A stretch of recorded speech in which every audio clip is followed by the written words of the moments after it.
I decided to interview the author of Red Scarf Girl for my individual oral presentation. I had a phone interview with Ms. Julie Jiang concerning her personal outlook on the Cultural Revolution and how I was living during that time. My first question was,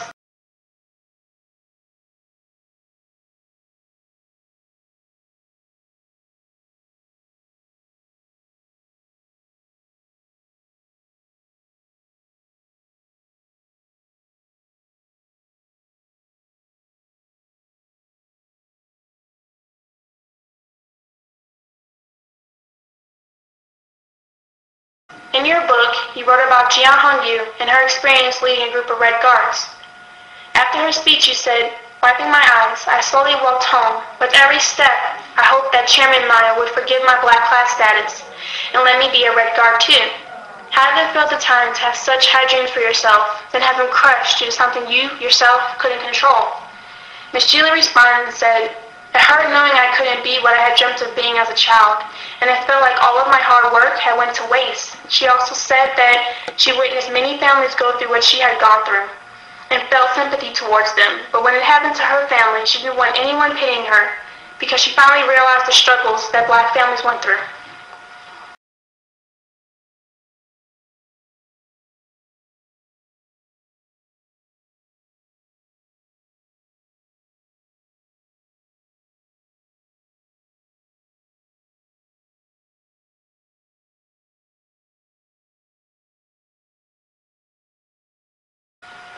You also talk about your father painting over your grandmother's trunks she received from her dowry, and your mother burning your grandmother's pictures.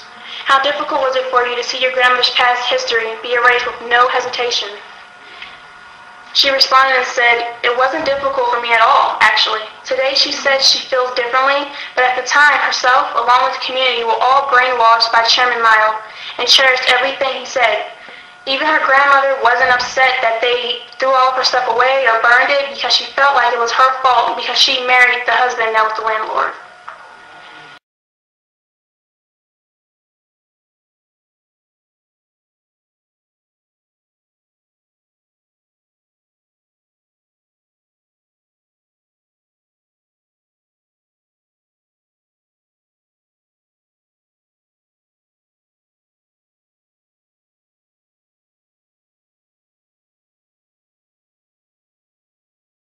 I then go on to ask her, when you wrote, I wonder what I would be doing if I had been born into a red family instead of a black one.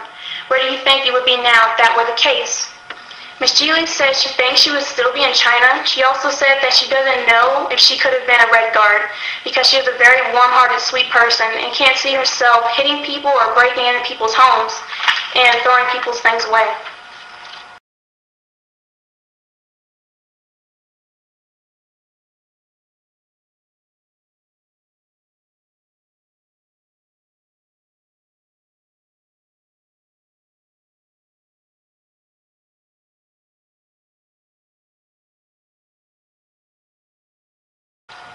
I then ask her, you also say that you hated your landlord grandfather for making your family go through so much. Do you still believe this?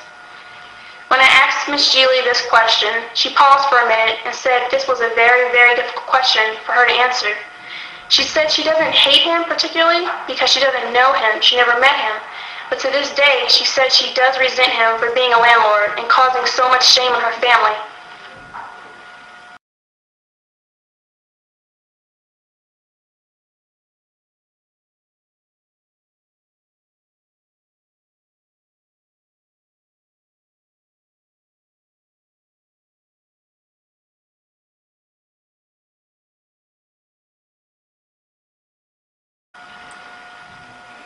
In your book, your friend Angi says, the wheel of fate makes a full turn every 60 years.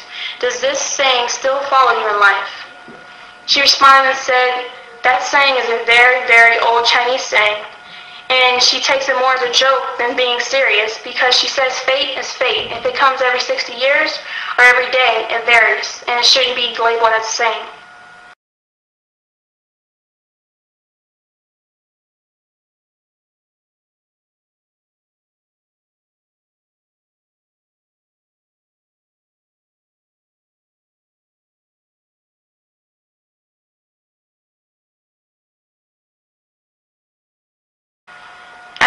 asked her, there's many situations in the book when you had to become your comforter for your family.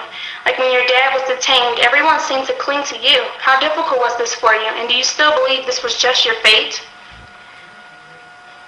She said that she doesn't blame the Cultural Revolution for this, but blames it on her simply being the oldest. She said that it was normal for everyone to lean on the oldest child. She also said that since she didn't show her feelings towards the problems going on, they labeled her as the strong one and leaned on her the most.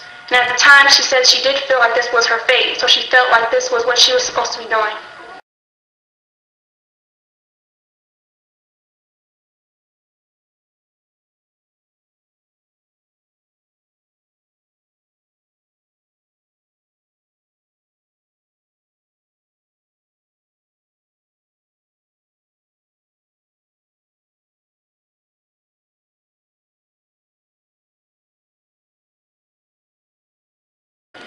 I then asked her, you say towards the end of your book, my body was an empty shell, too devastated to feel anything but exhaustion. I could not fight anymore. As I trembled down the stairs with Grandma, a thought came to me for the first time in my life. Should I continue to live at all? Do you think this is what caused many people to commit suicide during the revolution, such as Ani's grandmother? She said it just depended on that person's circumstances. She also said that to most people it probably was because she observed people being treated much worse than herself. And she knows that if she was young and dealt with this and considered suicide, that someone much older than her and carrying more responsibilities would feel it as well. That was my last question from Ms. Julie Jeon. Life was very hard, so hard that I could hardly breathe sometimes. I not only needed to manage our limited income, but take care of Mom's bad health. I had to hear the stares and the gossiping of our neighbors and attend the study sessions at school. But these were not my biggest worries. The worry of tomorrow haunted me constantly. I worried that Grandma would be sent to the countryside, as other landlords had been, and would be punished by the farmers there. I worried that Mom would be detained for attempting to help Dad. I worried that Dad would be beaten to death for his stubbornness. I worried that Ji Young's temper would get him in trouble, and then Ji Young would be so frightened that she would never laugh again. Worst of all, I worried that by not hiding the letter well enough, I had ruined our lives forever. Throughout Ji Lee's novel, she revealed her life struggles and own thoughts as a child. And by interviewing her, I got to relive her experience with her. It was great. The Chinese Revolution made Ji Lee who she is today.